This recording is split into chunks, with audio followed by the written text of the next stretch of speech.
Olá pessoal, tudo bem? Para dar continuidade às nossas aulas de Biologia Frente 2 no cursinho popular da Faculdade de Direito de Ribeirão Preto, hoje iniciaremos a aula 5A. 5A porque eu decidi dividir a aula 5 em duas para minimizar a quantidade de conteúdo para facilitar no aprendizado. A de hoje nós abordaremos populações, comunidades e na próxima a gente vai abordar sucessão ecológica. Populações, interações, como que tudo isso funciona? Bom, nós já vimos nas aulas anteriores os conceitos e as definições de espécie, população, comunidade, mas vamos recordar. Espécies são organismos extremamente parecidos entre si no fenótipo e principalmente no genótipo, que podem reproduzir-se e gerar descendentes férteis, com as características bastante semelhantes dos seus progenitores. Populações. Populações são conjuntos de seres da mesma espécie, como por exemplo de humanos. Mulheres, homens, idosos, crianças, todos juntos são uma população de humanos, como em um bairro. Então, todos os humanos que moram em um bairro, se você considerar apenas os humanos, eles são uma população. Do mesmo jeito, todos os peixes da mesma espécie de um lago são uma população. É mais fácil a gente encontrar uma população de peixes em um aquário. Num lago, a gente provavelmente vai encontrar uma comunidade. O que seria isso?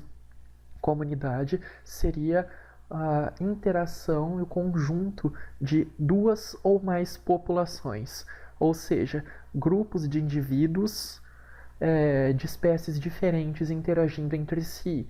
Então, peixes palhaço com cavalos marinhos são duas populações, ou seja, composto por animais de duas espécies diferentes, mas se eles estão no mesmo ambiente, eles seriam uma comunidade. Nessa foto daqui de cima, a gente pode ver uma comunidade na África. Então, temos girafas, avestruzes, zebras, antílopes, todos convivendo no mesmo ambiente. Então, várias populações, aqui tem uma população de avestruzes vivendo nessa grande comunidade. No lago, a gente tem uma população de zebras, ou seja, todas são da mesma espécie, todas são zebras, todas estão no mesmo lago compartilhando dessa água. Qual é o foco disso? Qual é a relevância disso?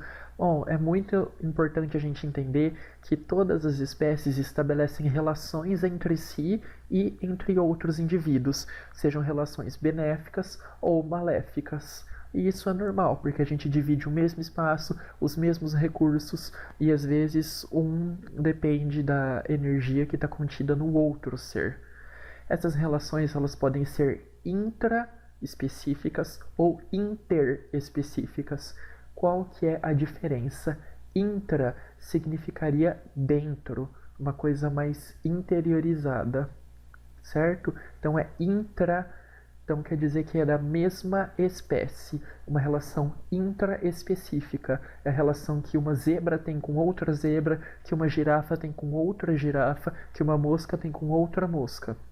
Relações inter seria entre espécies diferentes. Então, a relação que uma zebra tem com uma girafa ou que uma mosca tem com uma girafa, certo? Algumas formas de interação com o ambiente já foram discutidos. Então, quais são as formas de interação com o ambiente? Seria o mimetismo, a camuflagem, o aposematismo, que seria aquelas cores chamativas para demonstrar perigo para os predadores e afugentar os predadores. Mas são interações com o ambiente. O que a gente está vendo são as intra e interespecíficas, ou seja, entre as espécies. E elas podem ser neutras, então também chamada de relações zero, em que uma espécie não é beneficiada nem prejudicada. Então, uma espécie não interfere muito na existência da outra. A gente pode ter relações harmônicas, também chamadas de relações positivas, que são aquelas relações em que pelo menos um dos indivíduos é beneficiado com a interação. E temos as interações menos negativas ou desarmônicas, que são as interações em que um ou ambos os indivíduos nessa interação são prejudicados, certo? Então causa um dano entre eles. Aqui nós temos uma população de moscas e aqui nós temos uma população de sapos. Juntos, eles formam uma comunidade de animais e eles podem interagir entre si, então intraespecífico, intraespecífico ou de forma interespecífica. E como que é a interação entre esses animais? Principalmente nesse caso de predatismo, que seria uma interação que a gente vai ver na próxima aula. Mas em suma, o sapo sai beneficiado e a mosca sai prejudicada. Então é uma relação desarmônica em que o sapo se alimenta das moscas. Então é uma relação interespecífica. Para a gente entender sobre as relações entre as espécies, a gente precisa entender como que essas espécies crescem, como que elas se mantêm e se estabelecem em um ambiente. E isso a gente tem que estudar um pouquinho da densidade populacional. O que significaria densidade? A densidade, no quesito ecológico, significa a relação entre o número de indivíduos pelo espaço dividido entre eles. E pode ser mensurada em área. Então, por exemplo, a gente tem 1 cavalo por quilômetro quadrado. Isso quer dizer que tem uma população bem pequena de cavalos. Então, você precisaria de andar mais que 1 quilômetro seguido para encontrar outro cavalo. Ou 50 cavalos por quilômetro quadrado. Já uma população bem maior, uma densidade maior. Ou volume. Volume a gente mede mais no ambiente aquático. Então a gente tem 150 peixes por metro cúbico de água. Metro cúbico representando o volume, que seria aproximadamente 1.000 litros de água. Então a gente teria essa quantidade de peixes em 1.000 litros de água. Ou então 100.000 fitoplânctons por centímetro cúbico. Também medida de volume. Por quê? Porque está na água. Na água, esses seres podem se manifestar para frente, para os lados, mas também para cima e para baixo, diferentemente de na Terra. Então, na Terra, geralmente a gente mede por metro quadrado. Por mais que tenham animais que voem, eles ainda estão em relação ao solo e uma hora eles vão ter que pousar, eventualmente. Mas os animais aquáticos não. Tem uns que vivem só nas profundezas da água, outros vivem só na superfície. Então a altura influencia tanto quanto as distâncias para frente, trás e os lados. O que causa alteração nessa densidade populacional? Basicamente mudanças no ambiente, como a taxa de natalidade, ou seja, nascimentos, a taxa de mortalidade, ou seja, de mortes, imigração, que são os seres que vêm de um lugar, no caso como uma imigração para o Brasil. Seriam, por exemplo, humanos que vêm do Paraguai para o Brasil, ou uma emigração do Brasil. Seriam humanos que saem do Brasil e vão para outro lugar, como o Paraguai. Então, imigração é quem vem, emigração é quem vai. O número de indivíduos está num balanço contínuo pelas taxas de natalidade e imigração, que aumentam essa população. Então, se nasce indivíduo ou chega um indivíduo nesse lugar, cresce o número de indivíduos. Em contraste com a mortalidade e a emigração. Então, ou ele morre, ou ele sai do ambiente e vai para outro lugar, mas de qualquer jeito eles deixam esse ambiente. Então, se a gente tem as taxas de natalidade mais imigração maiores que a de morte e saída do lugar, a gente tem um crescimento da população. Se morre e sai do lugar, migrando para outro lugar, mais indivíduos do que a quantidade que nasce e chega lá, está tendo uma diminuição. Então está diminuindo a densidade populacional. Se a quantidade que nasce e a quantidade que chega é bem parecida com a quantidade que morre e a quantidade que sai daquele lugar, eles estão basicamente num equilíbrio. Como que pode se aumentar a taxa de mortalidade? Como, por exemplo, está acontecendo agora com o Covid. Essa doença, o Covid-19, está levando mais seres humanos à morte, então está aumentando a taxa de mortalidade.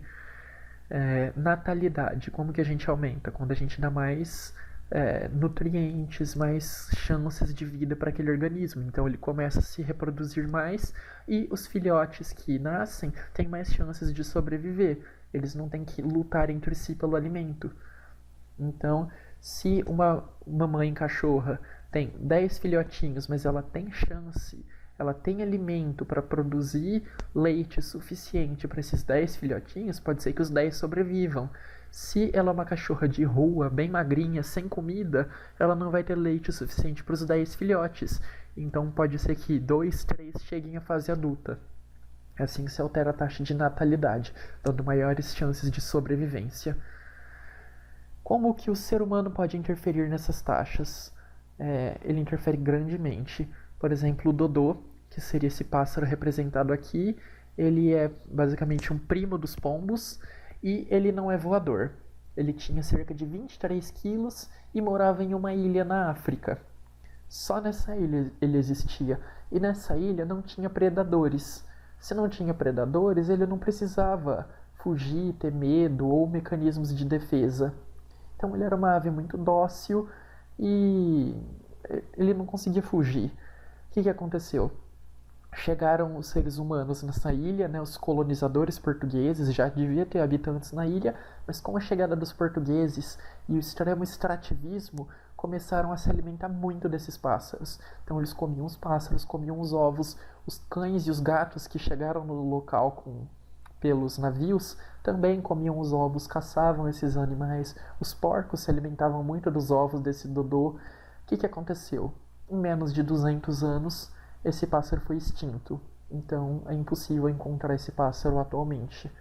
Porque o que aconteceu? A natalidade, a imigração, ou seja, o nascimento e a chegada dos pássaros nessa ilha foram menores que a mortalidade e emigração. No caso, como são pássaros não voadores e é uma ilha, a gente pode descartar a imigração e a emigração, porque não tinha como esse pássaro deixar a ilha ou chegar em novos, porque ele só existia nessa ilha e é uma ilha, né, cercada de água, não tinha como ele sair de lá sozinho. Então, nascia menos do que morria. Chegou uma hora que extinguiu o pássaro. Crescimento populacional. A natalidade é o que mais impacta no crescimento, impacta muito mais do que a imigração. Então, quem nasce em número impacta muito mais do que quem chega. E isso depende da capacidade de reprodução de cada espécie, também chamada de potencial biótico. Mas todos não têm a mesma capacidade de reprodução? Vai lá, cruze e gera filhotes? Não. Tem animais que se reproduzem numa taxa muito mais rápida em números muito maiores. Exemplo, o elefante. Um elefante, como aqui mostrado nesse GIF, fica grávida por 22 meses, ou seja, praticamente 2 anos, para parir um único filhote, em geral. Enquanto um coelho, a fêmea consegue engravidar e ficar gestante por 1 mês e gera até 9 filhotes. Então, em 1 ano, um coelho pode gerar 100 coelhos, né? Um casal pode gerar 100 coelhos, enquanto um elefante em 1 ano não gera nada. Em 2 anos, um casal de elefante gera 1 filhote, enquanto coelho você já deve ter milhares. Por quê? Porque os que nasceram já estão adultos e já estão podendo se reproduzir. Então, um casal de coelhos consegue se reproduzir numa taxa muito superior aos elefantes. A tamareira, que é uma planta, né, pra gente não achar que planta cresce rápido, planta é facinho de viver, não é bem assim. A tamareira seria basicamente tipo um coqueiro que produz a tâmara, aquela fruta do deserto. Ela demora de 80 a 100 anos para começar a produzir os frutos. Então, os primeiros frutos colhidos são 80 a 100 anos depois. Todo o crescimento dos animais, independente de ser numa taxa rápida ou lenta, é controlada pela resistência ambiental, que é determinada pelo espaço, alimento, clima, predadores, parasitas, competidores e resíduos tóxicos. Ou seja, tudo isso pode limitar. Se você não tem espaço suficiente, esses animais começam a morrer. Se você não tem alimento suficiente, idem. Se o clima começa a ficar diverso, como por exemplo muito seco ou muito calor, os animais que não estão adaptados podem morrer. Excesso de predadores levam à morte. Falta de predadores, esses animais podem se reproduzir muito mais. Parasitas adoecem os animais e levam à morte. Competidores, vai ter disputa pelo mesmo alimento, então vai diminuir a quantidade de alimento disponível, também leva à morte. Resíduos tóxicos podem levar à morte. Como funciona o crescimento populacional? Aqui a gente vê basicamente o estudo feito em bactérias. Aqui seria o começo e aqui seria até o final do experimento. O que se observa? Nos primeiros momentos, ou seja, até aqui na fase 1, os organismos têm um pequeno crescimento. Por quê? Eles estão se adaptando ao local, eles estão reconhecendo, eles estão descobrindo a fonte de alimento, eles estão se adaptando à concentração de sais, à temperatura, então eles começam na fase de adaptação. Da 2 e 3, da 1 a 2, já começa a ter um crescimento exponencial, que é o que é mostrado aqui. Então eles estão adaptados ao meio, o meio já está ótimo para eles, eles já conseguem sobreviver naquele meio e não tem competição entre eles ainda. Então eles conseguem se reproduzir de uma forma muito acelerada. Conseguem ter muitos e muitos filhos, é como se tivesse muita comida e muita água, tudo de bom, eles conseguem se procriar. Do 2 ao 3 já começa a ter uma diminuição desse ritmo de crescimento, porque já começa a ter uma certa competição. Os recursos do meio já não estão sendo suficientes. Então aqui ainda tem crescimento, mas já começa a diminuir, porque o meio já está interferindo lá, já não está tendo comida para todos, o espaço já é limitado, eles já ficam espremidos. E daqui do 3 ao 4 é aonde tem estabilização da população, é onde tem maior quantidade de competição intraespecífica. Então, o meio já impôs os limites. Não tem como o meio dar mais comida, não tem como dar mais espaço para esses seres se desenvolverem. Então, eles começam a competir entre si para ver quem vai conseguir sobreviver. Então, aqui é onde tem a maior competição pela vida. Depois que atinge a capacidade limite desse meio, ou seja, a população não vai mais conseguir aumentar muito e provavelmente não vai diminuir muito se não tiver algum predador. Então, falta comida, eles começam a morrer, mas aí os alimentos começam a sobrar. Por quê? Porque já não tem mais tanto seres quanto antes, alguns morreram, eles voltam a crescer. Na hora que eles voltam a se multiplicar, volta a faltar comida, eles voltam a morrer, morre um monte, volta a sobrar comida, e fica nesse equilíbrio dinâmico, né? Então eles estão em equilíbrio, mas é dinâmico. Uma hora aumenta, uma hora diminui, vai tendo uma flutuação, mas tá uma flutuação equilibrada. A espécie vai se manter. Então o que acontece? Aqui seria a curva de potencial biótico, então pela taxa de reprodução, só que aqui em vermelho a gente vê a curva de crescimento real. Qual que é a diferença da biótica para a real? A biótica seria teórica, se o meio oferecesse tudo o que eles precisam. Mas não é isso que acontece, a gente tem a resistência ambiental, a gente tem um espaço diminuto, a gente tem a competição entre os animais por alimento, competição por parceiros sexuais, a gente tem predadores nesse meio se alimentando desses animais, a gente tem animais que adoecem, a gente tem animais que pegam vírus, bactérias, infecções dos mais diversos tipos e morrem.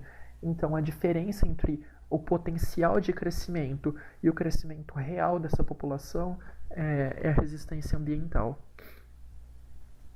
Agora nós vamos começar a estudar as relações intraespecíficas, ou seja, intra dentro da mesma espécie, entre indivíduos da mesma espécie. A primeira que a gente está vendo são as colônias. As colônias são uma interação completamente harmônica, positivo-positivo, ou seja, para ambos os indivíduos dessa mesma espécie é uma relação benéfica. No que se baseia a colônia? Ela não é tão comum da gente ver, mas é uma interação em que grupos de seres vivos existem ligados fisicamente. Então, eles anatomicamente são ligados entre si. E esses seres ligados, eles podem dividir funções e serem especializados, cada um em uma função diferente. Por exemplo, a gente vê em algumas espécies de quinidários, ou seja, algumas medusas. O que acontece? Elas têm as fases de vida livre, fase de medusa, mas elas também têm a fase séssil, então a fase de vida fixa delas, que elas se fixam numa parte de solo, uma rocha, e crescem lá formando uma colônia. O que acontece nessa colônia? Ela é composta por vários e vários indivíduos que dependem de um do outro para sobreviver. Então, esse chamado hidrante é um indivíduo. Essas medusas que estão aqui são outro indivíduo, a gonoteca, outro indivíduo, gonângio, outro indivíduo, gonóporo, outro indivíduo. Só que nas medusas, eles estão ligados todos aqui, nesse senossaco, todos ligados entre si, eles dividem alimentos entre si, mas não chega a ser uma competição, é uma divisão boa. Então tem alimento suficiente para todo mundo, cada um come uma parte, eles dividem nutrientes e cada parte pode se especializar numa função. Então tem uma parte que vai ser focada na proteção, vai produzir mais toxinas para se livrar de predadores. Tem outra parte que vai se especializar na produção de novas medusas, então a parte que matura as medusas. Outra parte vai se especializar, ou seja, outro indivíduo vai se especializar na captação de alimentos. Então ele pega alimentos, se nutre e consegue passar os nutrientes para os outros. Então todos esses indivíduos estão ligados entre si de forma que todos eles se beneficiam. Aqui é uma foto, são fotos reais. Então aqui é a foto da colônia, eles ligados entre si, e aqui é a foto da outra fase deles, seria a fase adulta, né? A fase das medusas. Na verdade, não necessariamente fase adulta, seria mais a fase sexuada, né? A colônia também pode ser adulta, mas ela seria mais assexuada. E aqui já seriam as medusas, as formas livres. Lembrando que essa fase aqui não é 100% assexuada. Ele pode até ter uma forma de reprodução, mas eles são principalmente sésseis, certo? Então eles principalmente ficam fixados no solo. Essa é a grande diferença. Alguns se movem, outros ficam sésseis.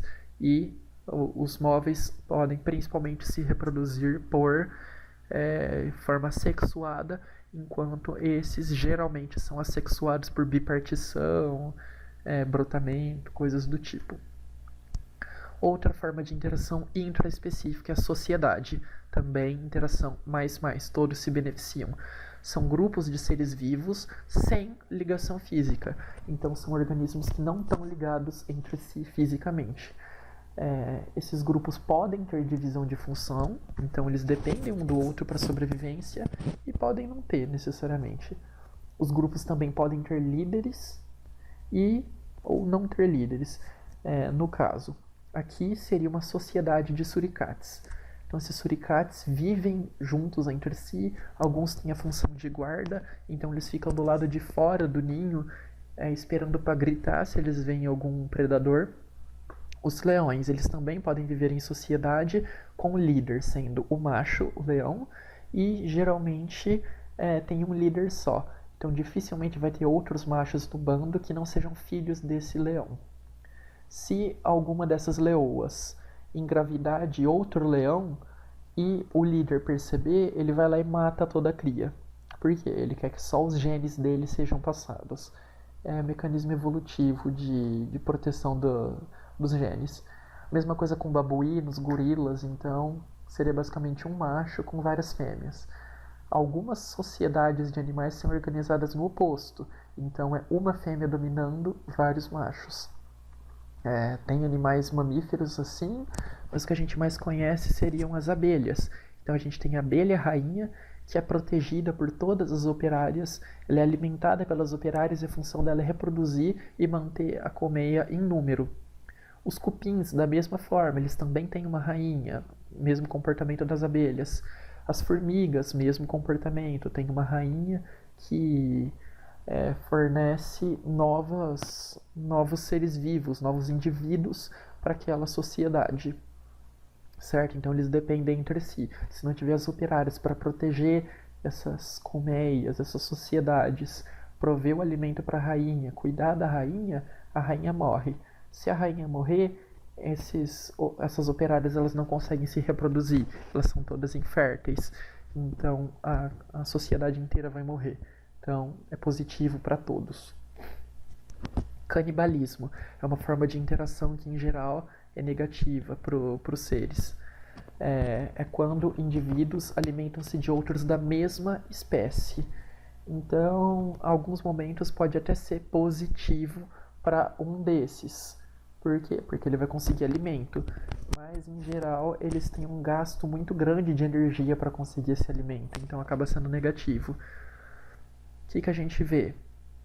Aqui seria um jacaré se alimentando de um jacarezinho, uma cobra se alimentando de outra da mesma espécie. E a gente vê muito canibalismo sexual. O canibalismo sexual, ele vai ser sempre negativo para o macho e ele costuma ser positivo, uma interação positiva para a fêmea. Por quê? Porque depois de acasalar, a fêmea come o macho. Aqui é uma fêmea de louva-a-Deus comendo a cabeça do macho louva-a-Deus. E a viúva negra, famosa por comer os machos também. E essas fêmeas usam os nutrientes do macho para se fortalecer e ter mais chance de ter uma cria perfeita, certo? Uma cria com mais indivíduos, todos esses filhotinhos sejam saudáveis. Outra forma de interação negativa é a competição, seja ela uma competição por espaço, por nutrientes ou por fêmeas. Essa disputa por recursos em geral. Ela é negativa porque, por mais que um desses animais vai vencer a competição, ambos vão gastar muita energia e pode levá-los à morte. E pode levar à morte de ambos. Por exemplo, numa batalha, ambos os animais podem sair feridos e esses ferimentos podem levar eles à morte. Então os dois podem acabar morrendo por causa dessas brigas. Só que o que acontece? A competição é um dos componentes da seleção natural. Então sobrevive o mais forte, o mais apto a competir. O mais forte não necessariamente no quesito de força física, tá? O mais forte no quesito de poder impor a sua sobrevivência. Então, os que têm mais chance de conseguir água são os que são mais adaptados para conseguir água, os que são mais adaptados para conseguir espaço, ou os que fazem as melhores danças de acasalamento, eles vão competir com os outros, mas por eles serem os melhores, eles vão conseguir esses recursos que eles tanto querem. E os outros podem morrer sem se reproduzir. Então, é uma interação negativa. As relações interespecíficas são várias, mas a gente vai comentar na próxima aula, tá?